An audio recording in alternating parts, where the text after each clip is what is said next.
Salut chers abonnés, vous êtes sur Terre Africa. Aujourd'hui nous allons aborder le sujet des élections présidentielles dans le continent africain et surtout en 2023. Sachant que le continent africain devrait connaître 6 élections présidentielles en 2023, donc nous avons différents pays qui allaient passer au vote pour élire leur président de la République, sachant que ces moments d'élection présidentielle est souvent un moment de tension, de crise pour la lutte au pouvoir. Nous savons qu'en Afrique, il y a souvent ces problèmes où il y a des présidents sortants qui cherchent toujours à briguer un troisième mandat, qui n'hésitent pas à modifier la constitution pour rester au pouvoir ou se présenter à des élections. Et nous avons aussi des contestations de la part de l'opposition, conteste souvent que voilà, les élections contrôlées par le pouvoir en place, donc cela conduit souvent à des révoltes, à des manifestations et même à des contestations des résultats des élections en Afrique. Donc aujourd'hui, nous allons faire le bilan des élections qui ont eu lieu en Afrique en 2023. En 2023, les élections présidentielles devaient avoir lieu dans 8 pays africains: le Nigeria, le Gabon, la Sierra Leone, le Libéria, le Madagascar, la République démocratique du Congo, le Soudan du Sud et la Libye. Nous savons que dans les régimes présidentiels, l'élection présidentielle est un moment marquant de la démocratie qui exige que le président de la République soit élu par le peuple. Donc c'est l'un des facteurs en fait de la démocratie. Donc c'est le peuple qui choisit son président de la République par le biais des élections. Voilà, ça peut être donc c'est par le biais des élections.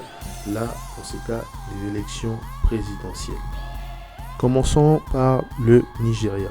Les élections présidentielles au Nigeria devaient avoir lieu le 25 février 2023. Qu'est-ce qui s'est passé? Donc, le président sortant, M. Muhammadu Buhari, après 2 mandats consécutifs, donc M. Muhammadu Buhari ne pouvait plus se présenter au scrutin comme le prévoit la constitution nigériane. Donc au Nigeria, le pays le plus peuplé d'Afrique, c'est Bola Ahmed Tinubu qui a été élu et investi à la tête du pays, donc au Nigeria. Il a été élu à la tête de la CEDEAO en début juillet 2023.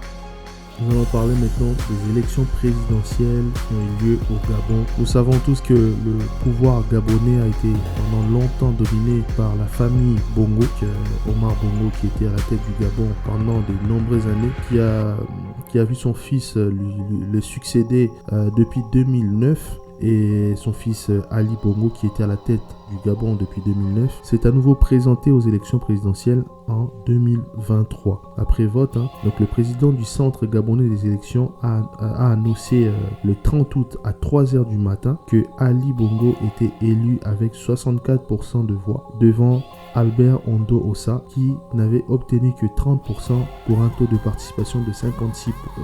Et ces élections, ces résultats ont été contestés, voilà, parce que certains spécialistes et des personnes sur place criaient au scandale, au complot, pensant que voilà, le président Ali Bongo avait triché afin d'obtenir la victoire aux élections présidentielles. Donc du coup, qu'est-ce qui s'est passé au Gabon? Il y a eu coup d'État, donc un coup d'État qui a été mené par le général Brice Oligui Nguema et qui est aujourd'hui de facto chef de l'État sous le titre de président de la transition de la République gabonaise. Nous passons à la Sierra Leone. Les élections présidentielles en Sierra Leone devaient avoir lieu le 24 juin 2023. Le président sortant, Julius Maada Bio, issu du parti du peuple, et il était candidat à sa propre réélection. Il a donc fait face à Samura Kamara, qui était, après sa défaite au second tour 5 ans plus tôt, candidat à l'élection présidentielle en Sierra Leone. Donc vous l'avez très bien compris, le président sortant a remporté les élections présidentielles, donc Julius Maada Bio a été élu pour un second mandat président de la Sierra Leone. Maintenant, nous allons parler des élections présidentielles au Libéria. Les élections présidentielles au Libéria devaient avoir lieu en octobre 2023. Donc, nous savons qu'au Libéria, le président en place était M. George Weah, qui est le seul ballon d'or africain, on le sait, l'ancien joueur du Paris Saint-Germain, qui était à la tête du pays. Donc après le dépouillement de vote dans plus de 99% des bureaux, il y avait 49,11% de voix qui allaient à M. Weah et 50,89% à M. Boakai. Donc c'est-à-dire que M. George Weah a donc perdu les élections et c'est M.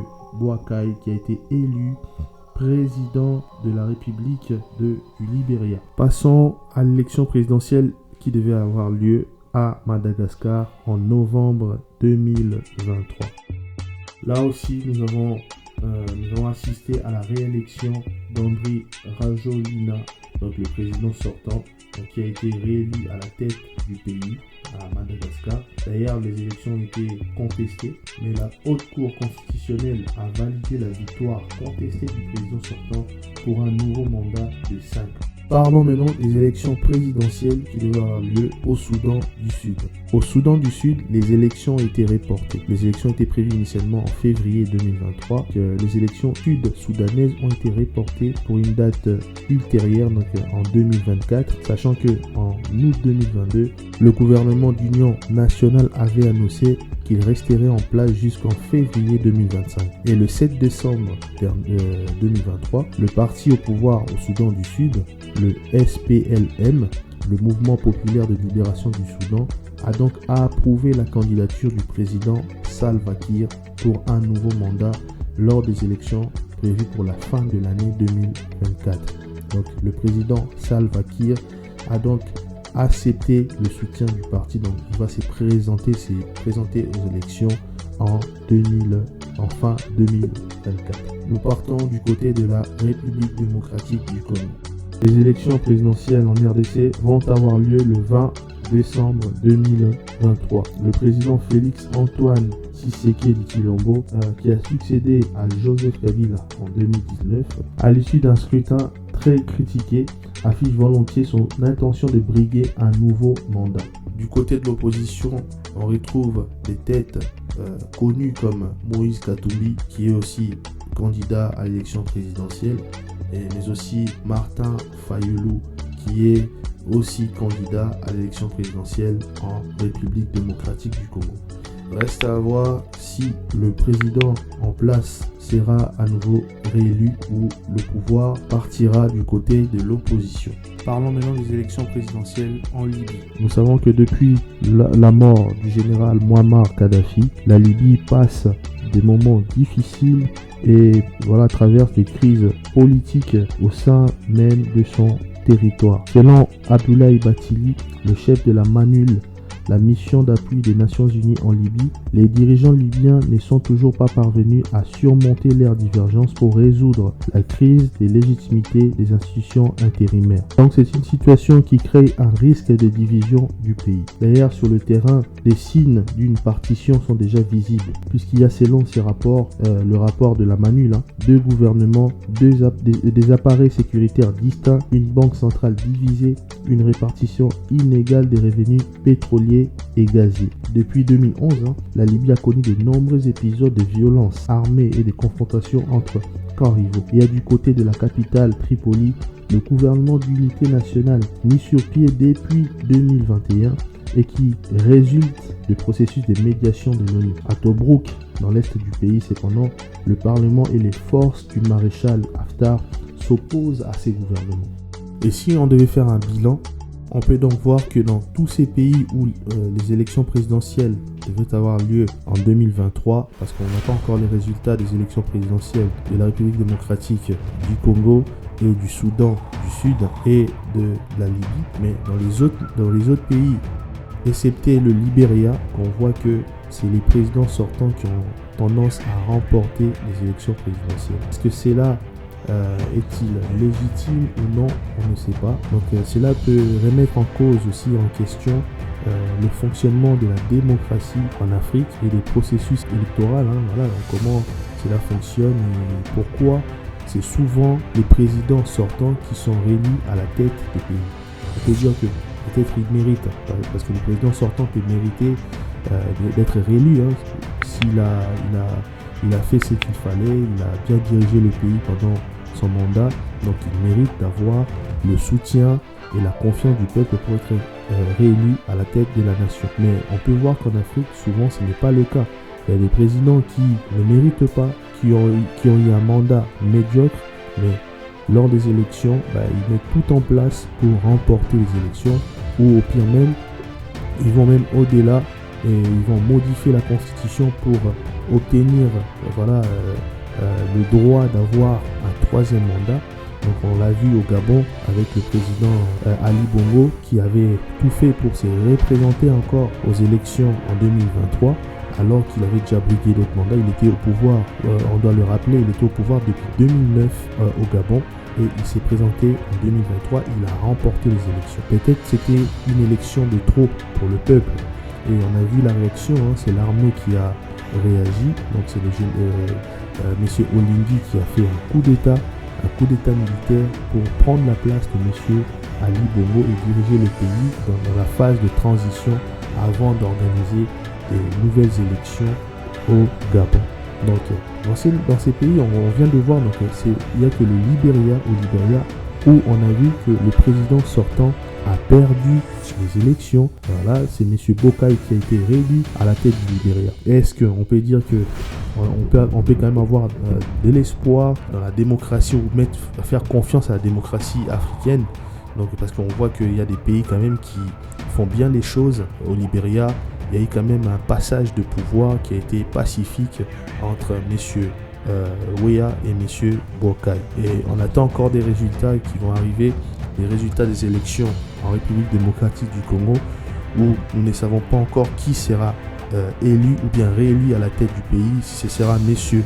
Félix Antoine Tshisekedi ou Moïse Katumbi ou soit M. Fayoulou, et il y a d'autres candidats aussi qui ont la possibilité d'être élus à la tête de la République démocratique du Congo. Du côté du Soudan du Sud, on voit que la situation est compliquée avec les guerres, la guerre civile, la séparation, la scission du pays. Il y a une instabilité politique qui ne permet pas que les élections soient organisées dans les bonnes conditions. Et on vient de le voir, donc les élections ont été reportées en fin 2024. Et au Libye, c'est la même chose. On assiste à un chaos, une division dans le pays qui conduit vraiment à une séparation de la Libye. Donc depuis le décès du général Kadhafi, donc on voit que le pays a été divisé, fortement divisé, et cela est vraiment dommage pour un pays aussi puissant et qui a vraiment de l'influence, qui avait de l'influence en Afrique. C'est vraiment dommage.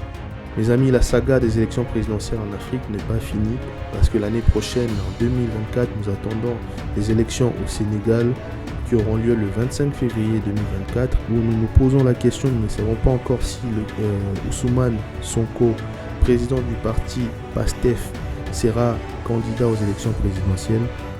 Donc celle d'avenir nous le dira. Et en 2024, il y aura aussi les élections présidentielles au Rwanda, où le président Paul Kagame va se présenter pour un nouveau mandat à la tête du Rwanda, lui qui était au pouvoir depuis plus de 20 ans, et il va être candidat aux élections présidentielles au Rwanda. Donc nous pouvons voir que ces élections présidentielles peuvent être source de conflits, des tensions, des divisions et des séparations au sein de la communauté africaine, et cela retarde fortement la croissance de l'Afrique.